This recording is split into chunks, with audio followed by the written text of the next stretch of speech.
మీకే చెప్పాలా? తేలు శ్వాస తీసుకోకుండా ఎన్ని రోజులు బ్రతుకుతారు? ఎన్ని రోజులు బ్రతుకుతుంది అండి? 6 days, 6 రోజులు బ్రతుకుతారు.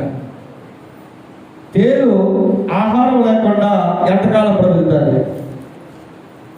రెండో ప్రశ్న, ఎంతకాలం బ్రతుకుతుంది అండి? సంవత్సర కాలం బ్రతుకుతారు. తేలికి శ్వాస తీసుకోకుండా 6 రోజులు, ఆహారం లేకుండా 1 year బ్రతుకుతారు. కానీ క్రైస్తవుని యొక్క జీవితంలో సమర్పణ కలిగిన భక్తి లేకపోతే ఆత్మీయముగా చచ్చిపోతాడు. అక్కడ వారు దేవుని స్తోత్రం చెల్లిద్దాము. హల్లెలూయా, హల్లెలూయా. సమర్పణ కలిగిన వారముగా మనం ఉండాలి.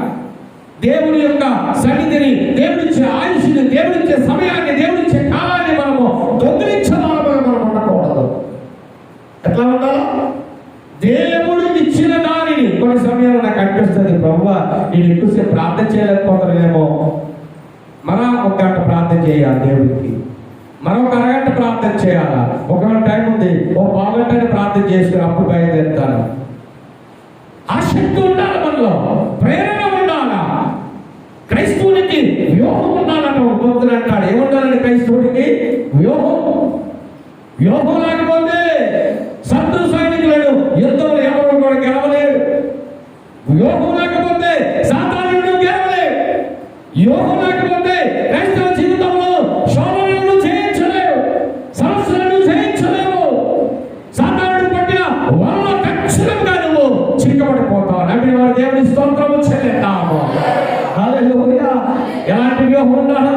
ఉదయం లేవగానే ఈరోజు నేను ప్రార్థన చేయాలి, తర్వాత నేను టీ ప్రిపేర్ చేయాలి, తర్వాత బ్రేక్ఫాస్ట్ ప్రిపేర్ చేయాలి, లేకపోతే టిఫిన్ తింటారు, లేకపోతే చల్లారం తింటారు, తర్వాత స్నానపానాలు అన్ని చేసుకుంటారు, కాల్పించాలని తీసుకుని స్నానపానం చేసుకుంటారు, తర్వాత వంట చేయాలి, తర్వాత తొందరగా బైబిల్ పట్టుకొని దేవుని మందిరానికి వెళ్ళిపోవాలి. You should have plan for your day. నీ దినము కొరకు నువ్వు వ్యూహాన్ని కలిగి ఉండాలి. నీ భక్తి కొరకు వ్యూహాన్ని కలిగి ఉండాలి.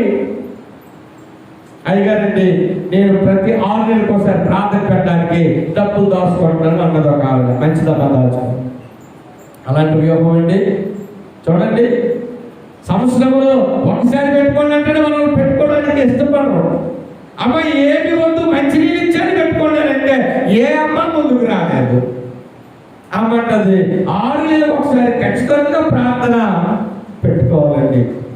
నేను డబ్బులు దాచుకుంటానండి, నాకు ఎక్స్ట్రా వచ్చిన డబ్బులు నేను చీటీలు కట్టిగా నేను నా ఇల్లు మెయింటెనెన్స్ అయిపోగా ఒక డబ్బా వేస్తాను. ఆ డబ్బులన్నీ కూడా నేను ఏం చేస్తాను? దేవుడి పని కొరకు ఒక ప్రార్థన పెట్టుకోవడానికి నేను దాచుకుంటున్నాను. కొంతమంది సంవత్సరాలు గడిచిపోయిన ప్రార్థనలు పెట్టుకో. పిల్లల ప్రార్థన పెట్టుకుంటే పాస్టర్కి ఏం లాభం అండి? మీరు ప్రార్థన పెట్టుకోండి. కొంతమంది నా కానుక పని బాధపడండి, ప్రార్థన పెట్టుకోండి. నా కానుక ఇవ్వండి కాదు, కానీ దేవుని యొక్క బిడ్డలు ఇంటికి రావడం, సేవకులను ఇంటికి రావడం, నీ కొరకు ప్రార్థన చేయడం, నీ కొరకు దేవుని వాక్యము ప్రచురింపబడితే నీ కుటుంబాన్ని దేవుడు పరిశుద్ధపరుస్తాడు. నమ్మిన వారు దేవుని స్తోత్రము చెల్లిద్దాము. హల్లెలూయా, హల్లెలూయా. తెగింపు కలిగిన బిడ్డలుగా మనం ఉండాలి, త్యాగము కలిగిన బిడ్డలుగా ఉండాలి. భయపడవలసిన పని లేదు. చెడ్డ పని, దొంగ పని చేస్తే భయపడాలి, కానీ దేవుని కార్యము చేయడానికి, దేవుని సన్నిధిలో ప్రార్థన చేయడానికి, దేవుని సన్నిధిలో వాక్యము వినడానికి, వాక్యము చదవడానికి మనము భయపడవలసిన పని లేదు. ఎందుకంటే ప్రభువు మన మధ్య ఉన్నాడు, ఆయన మనతో మాట్లాడుతున్నాడు. నమ్మిన వారు ఆమేన్ చెప్తామండి. ఆమేన్. ప్రియ దేవుని బిడ్డలారా, ఇంగ్లాండ్ దేశంలో చార్ల్స్ స్పర్జన్ అనే ఒక యవనస్తుడు ఉన్నాడు. ఆయన మాటలు తోటాలని అంటారు. అంటే తప్పు పడకుండా, తొట్రెళ్ళిపోకుండా తోటలా మాట్లాడతాడట. చార్ల్స్ స్పర్జన్ అనే ఒక దైవజనుడు. వాళ్ళ తాతగారు లండన్ దేశంలో మంచి చాలా పేదరికమైన కుటుంబంలో ఉండి ముందుకు సాగుతూ ఉన్నారు. ఆ తాతగారి పేరు జేమ్స్ స్పర్జన్. ఈ జేమ్స్ స్పర్జన్ అనే ఈయన ఒక సుమారుగా ఒక 80 సంవత్సరాల క్రితం జరిగినటువంటి ఒక మాట మీకు విశ్వాసము ద్వారా, సమర్పణ ద్వారా దేవుడు చేసిన మేలు మీకు తెలియచేలా ఆశపడతా ఉన్నారు. ఈ జేమ్స్ స్పర్జన్ గారి కుటుంబం చాలా పెద్దదాటండి. కుమారులు, మరి కుమార్తెలు, కోడళ్ళు, అల్లుళ్ళు, మనవలు, మనవరాలు, ఈ కుటుంబం అంతా ఉమ్మడిగా కలిసి జీవిస్తూ ఉన్నారు. వీళ్ళకి మరి పాలు కావాలి, మజ్జిగ ఉండాలా, పెరుగు ఉండాలా, పిల్లలకి ఏమైనా ఆర్లిక్స్ బూస్టర్ కావాలంటే అన్నిటికీ పాలు అవసరం. పేద కుటుంబమే. అయితే వీళ్ళు ఒక ఆవును పెంచుకుంటూ ఉన్నారట. జాగ్రత్త విందా. ఆవును పెంచుకుంటూ ఉంటే అది రోజు ఉదయము సాయంకాలము ఆ కుటుంబానికి కావాల్సినటువంటి బయట కొనాలి అంటే they have to pay much money, చాలా డబ్బులు హెచ్చరించాలి. కనుక ఆ ఆవు పాలతోటే మరి వారికి కావలసినవన్నీ కూడా వారు సిద్ధపాటు చేసుకుంటూ ఉంటారు ప్రతిరోజు కూడా. ఆ ఆవు అనుకోకుండా ఒక దినాన్ని చనిపోయింది జబ్బు చేసి. ఆవు చనిపోతే వాళ్ళకి పాలు లేదు, పిల్లలకి పాలు లేదు, పెద్దవాళ్ళకి పాలు లేదు, ఇంట్లో మజ్జిగ కానీ పెరుగు కానీ ఏమీ లేదు. చాలా ఇబ్బంది పడుతూ ఉన్నారు. అప్పుడు ఈ జేమ్స్ స్పర్జన్ అనే ఈ పెద్ద ఆయన ఆ కుటుంబం అంతటిని ఆ కుటుంబ ప్రాంతంలో కూర్చోబెట్టి ఇంచుమించు 27 మంది అందరూ కలిపి ఒకటే ఉమ్మడి కుటుంబం కూర్చోబెట్టి ఆయన మాట చెప్పాడట. మనకి ఒక లోటు ఉంది గడిచిన వారం రోజులుగా. ఏంటా లోటు అంటే we lost our milk cow, మనకి పాలిచ్చే ఆవును మనం కోల్పోయాం. సో మనకి ఆవు కావాలి అంటే ఈ రోజు నుండి దేవుని సన్నిధిలో మనము అప్లికేషన్ పెడదాం. దేవుని సన్నిధిలో సమర్పణతో ప్రార్థన చేద్దాం. ప్రభువా, మేమైతే ధనికులం కాదు, మా చేతిలో డబ్బు లేదు, చాలా పేదవారం, గడ్డి అమ్ముకొని గడ్డి కోసుకొని మరి జీవనోపాధి కొనసాగించేవారము. కనుక మీరు మాకు సహాయం చేయాలని సమర్పణతో ప్రార్థన చేద్దామని ప్రతి ఉదయము సాయంకాలము దేవుడు ఒక మంచి ఆవును వాళ్ళకి ఇవ్వాలని కన్నీరు కార్చి ఆ కుటుంబం అంతా కూడా జేమ్స్ స్పర్జన్ వారి కుటుంబము సమర్పణతో ప్రార్థన చేస్తూ ఉన్నారట. చాలా దినాలు అయిపోయి 2 నెలలు గడిచిపోయింది. 2 నెలలు గడిచిపోతే లండన్లో ఉన్న ఒక పెద్ద సంఘంలో ఉన్న సంఘస్థులు అందరూ కూడా ఫండ్స్ ని రైజ్ చేసుకున్నారట. ఫండ్ అంటే డబ్బులు ఎత్తుకున్నారట. డబ్బులు ఎత్తుకొని కొంత ధనాన్ని పోగు చేసి ఆ పరిసర ప్రాంతాల్లో ఆ కాలంలో దేవుని యొక్క సేవ చేస్తున్నటువంటి సేవకులందరి పేర్లు లిస్ట్ అవుట్ చేశారట. వారికి ఒక్కొక్కరికి వారి అవసరతను బట్టి ఏదో ఒకటి ఇద్దామని అనుకున్నారట. ఈ జేమ్స్ స్పర్జన్ గారి పేరు 19 తర్వాత వచ్చే 20వ నెంబర్ అట. ఆ లాస్ట్ నేమ్ ఏంటి? ఆ లాస్ట్ నేమ్ లో ఈ పేరు ఉంది. ఇతని కన్నా ముందు 19 మంది ఉన్నారు. ఒక డేట్ పెట్టి ఆ లండన్ లో ఏ చర్చ్ వాళ్ళైతే ఈ ధనాన్ని రైజ్ చేసి ఫండ్ రైజ్ చేసి సేవకులకి ఏదో ఒకటి వారికి కావలసిన వస్తువు కొనిద్దామని రైజ్ చేసుకున్నారో వారందరినీ కూడా ఆ చర్చ్ వాళ్ళు ఆహ్వానించి ఒక కూడికి పెట్టారట. కూడికి పెట్టి ఆ కూడికి వచ్చిన వారందరికీ కూడా వారికి కావాల్సినవన్నీ కూడా, అయ్యా మీకేంటి అవసరం, మీ చర్చిలోని పలానా వస్తువు కావాలా, ఇగో ఈ డబ్బులు తీసుకోండి, మాకు ప్రార్థించండి, మీకు అది కావాలా తీసుకోండి, మీరు కొనుక్కోండి. ఇలాగ అందరికీ కూడా సర్దుబాటు చేస్తారు. జేమ్స్ స్పర్జన్ గారి దగ్గరికి వచ్చేసరికి 5 పౌండ్లే మిగిలాయట. మనం రూపాయలు అంటాం, అమెరికా డాలర్స్ అంటారు, ఇంకా కొన్ని దేశాలు సిమ్మీలు అంటారు, పౌండ్స్ అంటారు. లండన్, ఇంగ్లాండ్లో ఉన్న డబ్బు పౌండ్స్ అంటారు. మన దగ్గరికి ఒక డేవిడ్ డామస్టర్ గారు వచ్చారు. అతను యూరోస్ అంటారు. వాళ్ళ డబ్బుని యూరోస్ అంటే ₹1 మనకి ఎంతో, దాన్ని పోల్చుకుంటే 75 రూపాయలు, 85 రూపాయలు అయింది. అదే పౌండ్స్ అయితే 100 రూపాయలు, 110 రూపాయలు కూడా వాల్యూ చేస్తుంది. 5 పౌండ్స్ మిగిలి ఉన్నాయని ఈ దైవజనుడికి ఇవ్వడానికి ఇష్టపడ్డారు. అయినా స్పర్జన్ గారికి ఉన్నటువంటి సమర్పణ మాత్రం కోల్పోలేదు. దేవుడు ఖచ్చితంగా నా అవసరత ఏమిటో ప్రభువుకు తెలుసు కాబట్టి ఆయన తీరుస్తాడు అని ఒకే ఒక నమ్మకము ఈ జేమ్స్ స్పర్జన్ గారికి ఉంది. అప్పుడు ఆయన వారిచ్చిన 5 పౌండ్లు తీసుకొని ప్రభువుకి స్తోత్రం చెల్లించి ప్రార్థన చేసి 5 పౌండ్లకి ఆవైతే రాదు కానీ వెళ్ళిపోతా ఉన్నాడట. వెళ్ళిపోతా ఉంటే ఒక స్త్రీ ప్రేరణ కలిగి, అయ్యా మరి మీరు ఏ అవసరం మీద వచ్చారు మాకైతే తెలియదు కానీ దేవుడు నన్ను ప్రేరేపిస్తున్నాడు. ఇదిగోండి నేను ఒక 5 పౌండ్లు మీ పరిచర్య కొరకు నేను ఇస్తున్నాను, మరొకరేమో నేను 3 ఇస్తున్నాను, నేను ఒక 2 పౌండ్లు ఇస్తున్నాను అని అలాగా మరి ధనము పోగు చేశారట. మొత్తం ధనం పోగు చేసరికి 27 పౌండ్ల రూపాయలు దేవుడు ఇచ్చాడట. నమ్మిన వారు దేవుడికి స్తోత్రం చెల్లిద్దాము. ఈ 27 పౌండ్లు పట్టుకొని ఆయన చాలా కన్నీరు కార్చి ప్రభు దగ్గర పట్టుకొని వెళ్ళి మొదట వారికి ఏం కావాలమ్మా, ఏం కావాలి, ఆయనకి ఆవు కావాలి, పాలిచ్చి మంచి ఆవుని 15 పౌండ్లు పెట్టి ఒక ఆవుని కొనుక్కొని 1 సంవత్సరానికి కావలసినటువంటి మేతనట, 6 నెలలకు కావలసినంత మేతను ఆ మిగతా ధనముతో కొని దేవుని స్తుతించారట. నేనెందుకు ఈ మాట మీకు చెప్తున్నానంటే, ప్రియ దేవుని బిడ్డలారా, సమర్పణతో నీవు ప్రార్థన చేస్తే మీ ప్రార్థన దేవుడు ఖచ్చితంగా వింటాడు. దేవుని స్తోత్రం కలుగును గాక.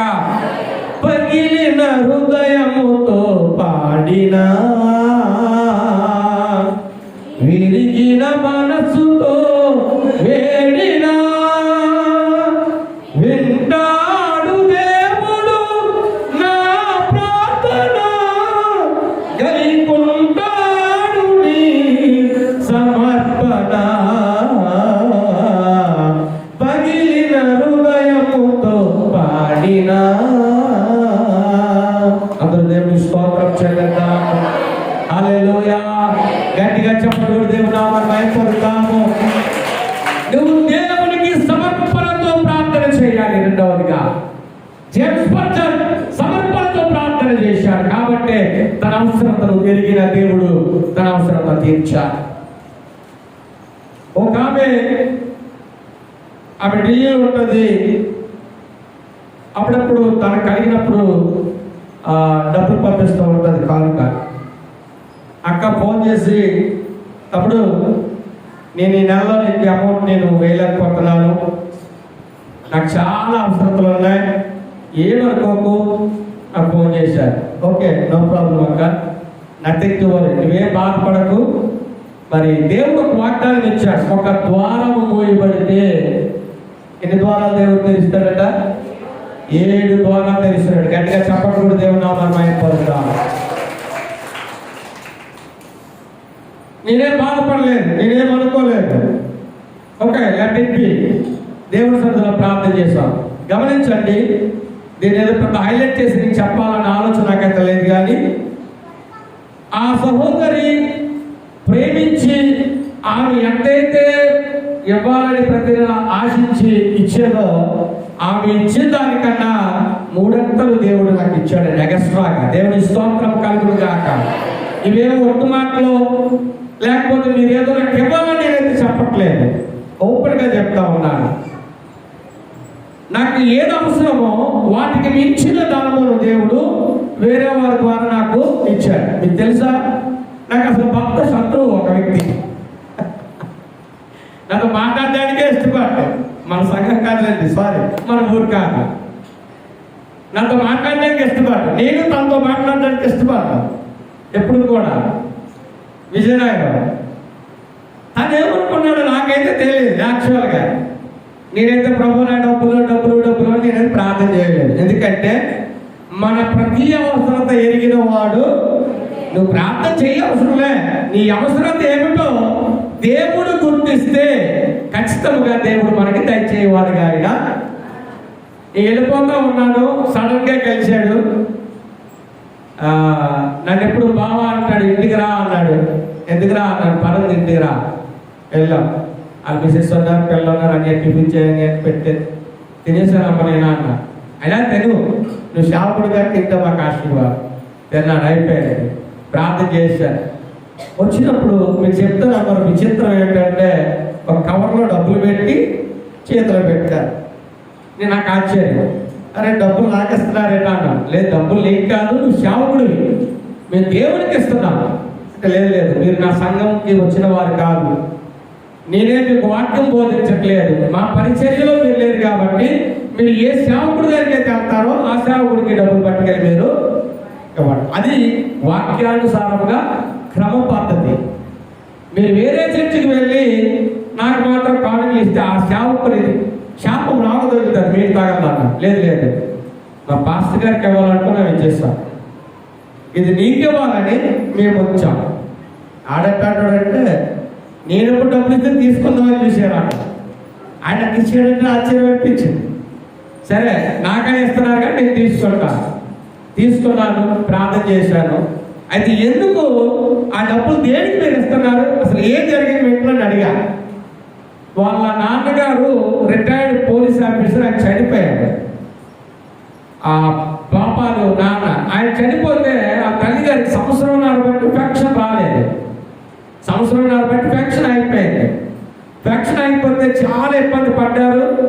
ఒకసారి ఎప్పుడో ఒక 6 నెలల క్రితం ఎప్పుడో ఫాస్టింగ్ ప్రేయర్ పెట్టుకుంటే, ఉపవాస ప్రార్థన పెట్టుకుంటే ఆ ఇంట్లోని ఆ పాస్టర్ గారిని పిలిచారు, నన్ను పిలిచారు.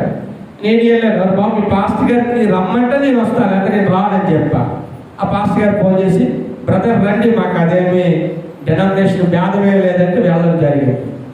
అప్పుడు ప్రార్థన చేశాం, ప్రభువా నీ బిడ్డలకు ఆగిపోయిన పెన్షన్ రావాలి అని. ఆ రోజు 7 గంటల ప్రార్థన గృహంలో పెట్టుకుంటే ఒక 20 మంది 18 మంది సంఘస్థులు ఇస్తే వాళ్ళతో ప్రార్థన చేసుకున్నాం. చక్కగా అయిపోయింది. ఆ సాక్ష్యం చెప్తూ మా అమ్మకి ఆగిపోయిన పెన్షన్, సంవత్సరంన్నర నుండి ఆగిపోయిన పెన్షన్ ఒకసారి డబ్బులు వచ్చాయి కనుక ఇవ్వాలని ఆశపడ్డాం. మా పాస్టర్ గారికి మేము ₹1,00,000 ఇచ్చాం. మరి అందులో దశభాగం అయితే మా పాస్టర్ గారికి ఇచ్చేసాం. 10 లక్షలు వచ్చినాయి, పాస్టర్ గారికి ₹1,00,000 ఇచ్చేసాం. మీకు ఇవ్వాల్సినటువంటి కానుక మీరు తీసుకోవాలి, దశభాగం అయితే కాదు. ఎందుకంటే మీరు ఇచ్చిన మీరు తీసుకోరు కాబట్టి ఇది కానుక, ప్రభు పని కొరకు మీరు వాడుకోమని మీకు ఇస్తున్నామని ఆ డబ్బుని నాకు ఇవ్వడం జరిగింది. నమ్మిన వారు దేవుని స్తోత్రం చెల్లిద్దాము. హల్లెలూయా. ప్రియ దేవుని బిడ్డలారా, పరిచర్య చేయడానికి ధనం అవసరమే కానీ కావలసిన దేవుడు ఇస్తాడు. మనము డబ్బు డబ్బు డబ్బు అంటే డబ్బులు మనకు రావు.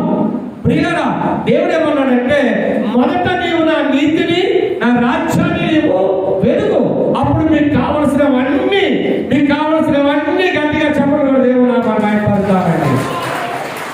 జైబాబు ఉన్నాడు, జలక్కల వ్యాపారం చేసుకుంటాడు. జైబాబు కొత్త సంవత్సరం అడుగుపెట్టిన తర్వాత అని నువ్వు రావాలి అంటే ప్రార్థించడానికి వెళ్తే ఆ భార్య, భర్త, పెద్ద కూతురు, చిన్న కూతురు అందరితో కలిపి ప్రతి వారు కానుక ఇచ్చారండి.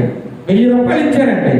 అంటే నెలకు ఒకసారి వెళ్తే ₹500 కానుక ఇస్తాడు పేదవాడు. కానీ నిజంగా సమర్పణ గొప్పది. మీ దేవుని పెట్టారా, పని జరగడానికి ఎవరో ఇవ్వకపోతే జరగదు, నేను ఎప్పుడు బాధపడను. ఎందుకంటే మనం పని చేస్తా ఉంటే దేవుడు మనకి ఇస్తా ఉంటాడు.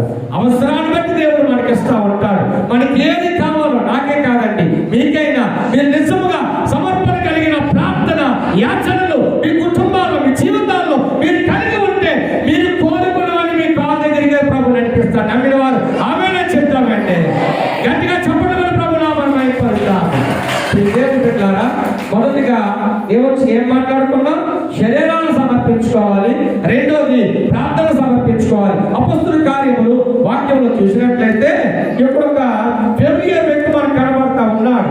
అపొస్తలుల కార్యములు 10వ అధ్యాయము 1వ వచనంలో చూస్తే ఇక్కడ కొర్నేలి అని ఒక పర్సన్ ఉన్నాడు. అపొస్తలుల కార్యములు 10:1. ఇటలీ పటాలములో శతాధిపతి అయిన కొర్నేలి అనే భక్తిపరుడు కైసరియలో ఉండెను. ఓకే. అతడు తన ఇంటి వారందరితో కూడా దేవుని యందు భయభక్తులు గలవాడై ఉండి ప్రజలకు బహు ధర్మము చేయించు ఎల్లప్పుడూ దేవునికి ప్రార్థనలు చేయించువాడు పగలు ఇంచుమించు 3 గంటల వేళ దేవుని దూత అతని ఎదుట వచ్చి కొర్నేలి అని పిలుచుట దర్శనమందు తేటగా అతని కనబడి. నమ్మిన వారు దేవుని స్తోత్రం చెల్లిద్దాము. హల్లెలూయా. ఈయన భక్తిపరుడు అన్నట్టు. ఎలాంటి ఇలిస్ట్రేషన్ దేవుడు ఇచ్చాడు చూడండి. భక్తి కలిగిన వాడు కొర్నేలి. ఏం సమర్పిస్తున్నాడు? పగలు ప్రతిరోజు 3 గంటల వేళలో లేచి కొర్నేలి తన కుటుంబము దేవుని సన్నిధిలో ప్రార్థన చేస్తూ ఉన్నారు, యాచన చేస్తూ ఉన్నారు, దేవుని స్తుతిస్తూ ఉన్నారు, దేవుని మహిమపరుస్తూ ఉన్నారు, దేవుని గణపరుస్తూ ఉన్నారు. వీరు చేసిన భక్తి అంతని కూర్చున్న సమర్పణ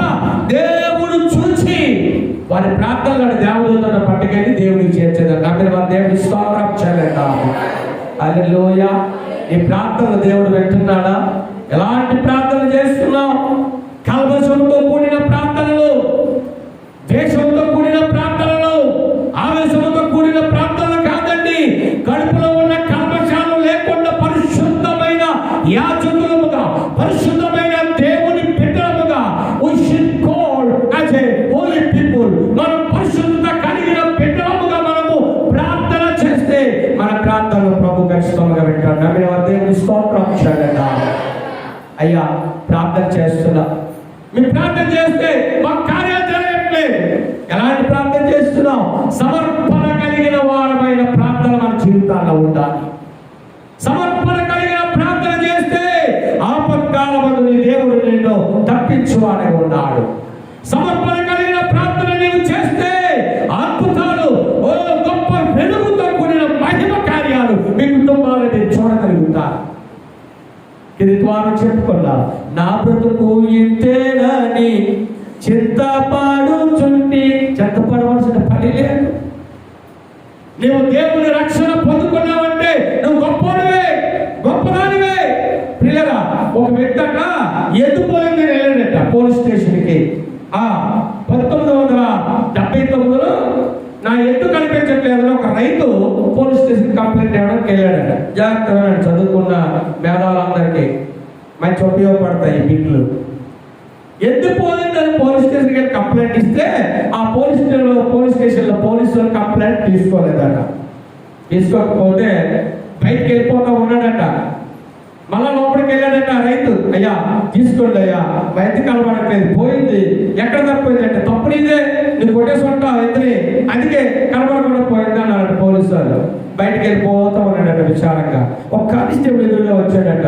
వచ్చి, ఏమండి మీ కంప్లైంట్ తీసుకోలేదంటే, అవునయ్యా తీసుకోలేదు అన్నాడట. ఈ రైతు చిలకట్టు కట్టుకొని, టోపీ పెట్టుకొని, తువ్వాలు మెల్ల వేసుకొని చాలా నిరాడంబరంగా ఉన్నాడట. అయితే పంచే ఒక 50 రూపాయలు ఇవ్వు, వాళ్ళే కంప్లైంట్ తీసుకుంటారు అన్నాడట ఈ పోలీసు వాడు. సరే 50 రూపాయలు కదా ఇస్తానని చెప్పి లోపలికి వెళ్ళి కంప్లైంట్ తీసుకుని 50 రూపాయలు ఇచ్చాడట ఆ ఎస్సీ గారికి. ఎస్సీ గారు ఆ రోజుల్లో 79లో 50 రూపాయలు చాలా ఎక్కువ. అంటే ఈ రోజుల్లో ఉన్న మన యొక్క మనీ బ్యాలెన్స్ తో పోల్చుకుంటే 5,000 రూపాయలతో సమానం. 1979లో నిజంగా జరిగినటువంటి మరి స్టోరీని మీకు తెలియజేస్తా ఉన్నా. 50 రూపాయలు ఇచ్చాడు, కంప్లైంట్ తీసుకున్నారు, కంప్లైంట్ రాశారు. సంతకం పెట్టని ఆ పేపర్ పెన్ను ఆ ప్లాంక్ మీద పేపర్ పెట్టి అది ముందేశారట. నువ్వేం ముద్రడతావా పెట్టని స్టాంప్ ప్యాడ్ వేశారట. లేదయ్యా నేను సంతకమే పెడతాను అన్నాడట. పెట్టాలని అన్నారట. సంతకం పెట్టి ఆయన జోబులో ఉన్న ఒక స్టాంప్ ప్యాడ్ తీసి ఈ జోబులో నుండి ఒక స్టాంపును తీసి గుద్ది అక్కడ గుద్దాడట. ఆయన ఎవరో తెలుసా? 1979లో చౌదరి చరణ్ సింగ్ ఈ దేశంలో నెహ్రూ గారి కన్నా ముందు ప్రధానమంత్రిగా చేసిన వ్యక్తి. అందరికంటే దేవుని స్తోత్రం చెల్లిద్దాము. విన్నారా పేరు ఎప్పుడైనా? అసలు ఎంతవరకు వెళ్ళా? మీరు హైలెట్ అవ్వాలా, మీరు బాగా చదువుకోవాలా, జ్ఞానాన్ని పెంచుకోవాలి. చౌదరి చరణ్ సింగ్ 1979లో భారతదేశానికి ఆయన ప్రధానమంత్రిగా చేశాడు. మీరు నెట్లో చూడండి. ఖాళీగా ఉన్నప్పుడు టిక్టాక్ చూడకండి, సెల్ ఫోన్ పట్టుకొని టిక్టాక్లో కూడా మంచిగా ఉన్నాయి, వాటిని మీరు చూడండి. It will be helpful to everyone. చాలా సహకరిస్తాయి. మీరు దేవుడు పెట్టారా? నేను మాటలు ఎందుకు చెప్తున్నానంటే, దేవుడు ఎన్నిక లేని వారిని ఎన్నిక చేయగలిగిన దేవుడు ఉన్నాడు. నమ్మిన వారు దేవుని స్తోత్రం చెల్లిద్దాము. మూడో మాట మనం చూద్దాం. సమర్పణలో ఉన్న మూడో మాట మనం చూస్తే దేవుని వాక్యములో ముందుకెళ్ళినట్లయితే మత్తయి సువార్త 2వ అధ్యాయము 11వ వచనం. ఈ మాట చెప్పి నేను ముగిస్తాను. 2వ అధ్యాయము 11వ వచనం. ఇంటిలోనికి వచ్చి తల్లి అయిన మరియను ఆయన శిశువును చూసి సాగిలపడి ఆయనని పూజించి తమ పెట్టెలు నింపి బంగారమును సాంబ్రాణిని బోనమును కానుకలుగా ఆయన సమర్పించారు. మూడవదిగా మొదట శరీరాలను సమర్పించాలి, రెండవది మన ప్రార్థనలను సమర్పించాలి కొన్నేళ్ళ వలె, మూడవదిగా దేవుని కానుకలు సమర్పించాలి. అప్పుడు వారు దేవుని స్తోత్రము చెల్లిద్దాము. గట్టిగా చెప్పడం దేవుని నామమున పలుకుతాము. హల్లెలూయా, హల్లెలూయా.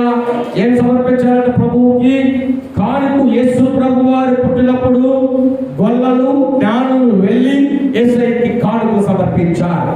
ఇంకొక మాట మీకు చూపిస్తాను.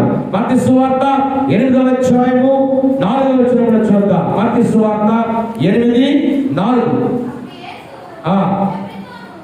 ఎవరితోనూ ఏమీ చెప్పకు,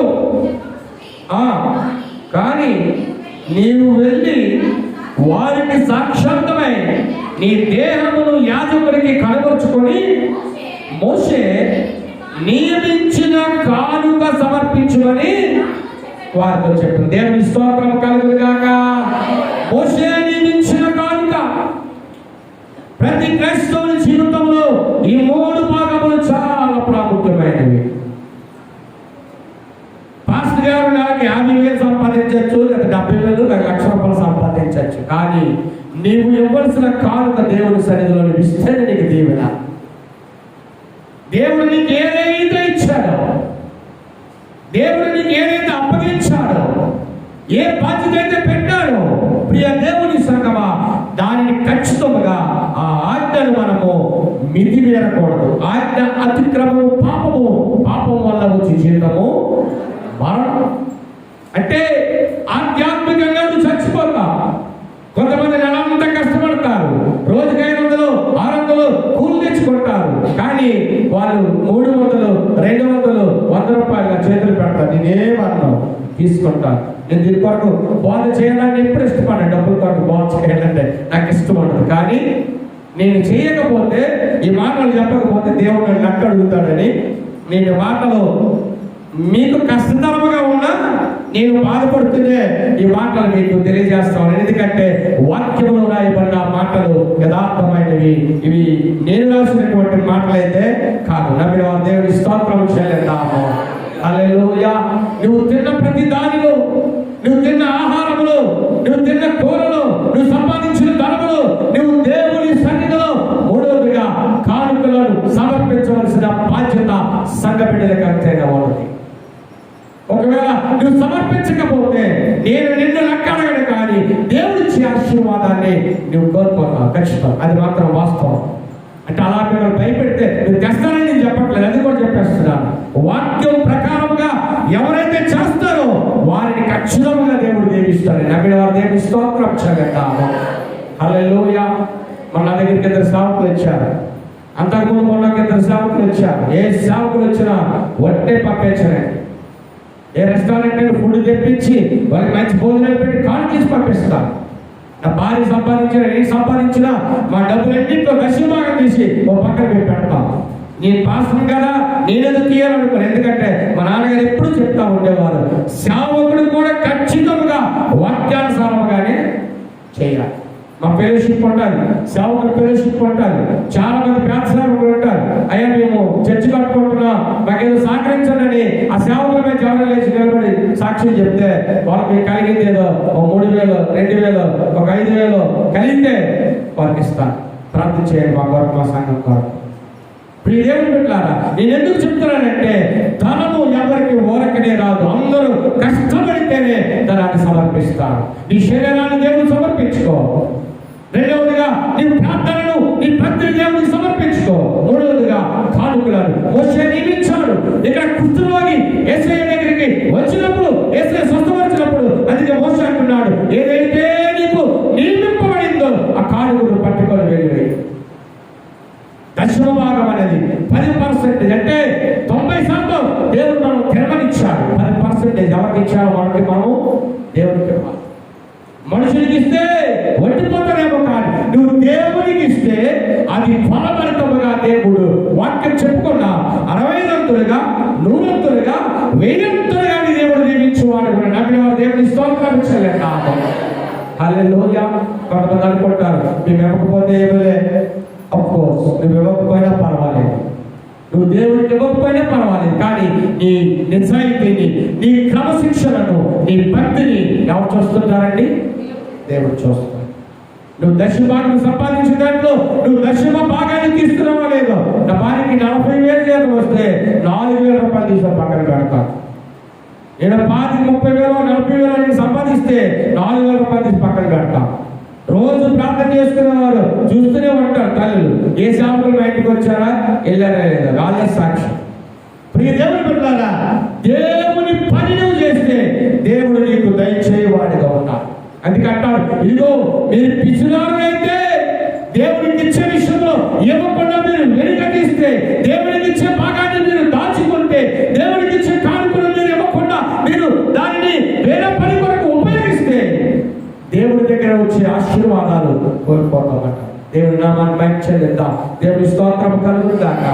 మాకు ఇల్లు లేదు. మీ మంచంలో 6 సంవత్సరాలు 6-7 సంవత్సరాలు అద్దెంట్లో బ్రతికాను. ఒక మాట కొరకు, పట్టుదలతో, కేవలం ఒక మాట కొరకు అద్దెంట్లో బ్రతికాను. దేవుడు నాకు సొంత ఇల్లు ఇస్తేనే నేను చర్చి దగ్గరికి వెళ్తాను తప్ప నేను వెళ్ళను. ఒకే ఒక పట్టుదల కొరకు నేను అలాగే బ్రతికాను. దేవుని సరిగ్గా పట్టుదలతో ప్రార్థన చేశాను, కన్నీరు కాల్చి ప్రార్థన చేశాను. ప్రభువు కావలసిన ప్రతి దానిని కూడా ఇవ్వడం ప్రారంభించాను. అలాంటి కష్ట పరిస్థితుల్లో కూడా ఒకరోజు చిన్నపిల్లల ప్రోగ్రాం పెట్టాను. మీకు తెలుసా, చిల్డ్రన్ ప్రోగ్రాం పెడితే నా చేతిలో రూపాయి లేదు. పెట్టాలని ప్రేరేపణ వచ్చింది. 200 మంది పిల్లలు వచ్చారు. ఆ రోజు నేను ఇప్పటికీ నాకు గుర్తు, తమ్ముడు సంతోష్ 500 రూపాయలు నాకు ఇచ్చాడు. అని అది దేనికైనా వాడండి. బలరాం వారి తల్లి గారు 1000 రూపాయలు ఇంటికి పిలిచింది. నాకు అడగలేదు, ఆయన నువ్వు ఆదివారం చర్చలో అనౌన్స్మెంట్ చేసావట, ఇవి ప్రభు పని కొరకు, దేవుని పని కొరకు వాడే. 1500 చేతిలో ఉన్నాయి. 200 మందికి భోజనం కావాలా, వండిందంట సగం మంది తినేశారు, చాలలేదు ఆ రోజు.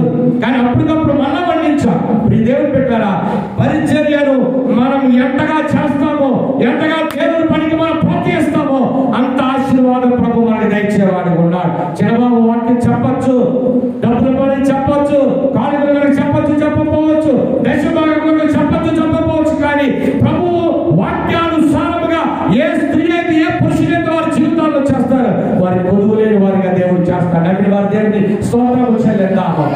హల్లెలూయా. సింహ పిల్లలు ఆకలి వచ్చేమో, కానీ నన్ను నమ్మిన వారిని అనుకోండి, ఆకలి వచ్చారంటాడు దేవుడు. ఆయన ఆకలి వచ్చేవాడు కాదు, ఆయన ఆశీర్వదించే దేవుడు మన యేసయ్య. వస్తువులిచ్చేవాడు కాదు ఈ దేవుడు. మిమ్మల్ని సంతృప్తికరంగా పరిశుద్ధంగా దీవించేవాడు ఉన్నాడు.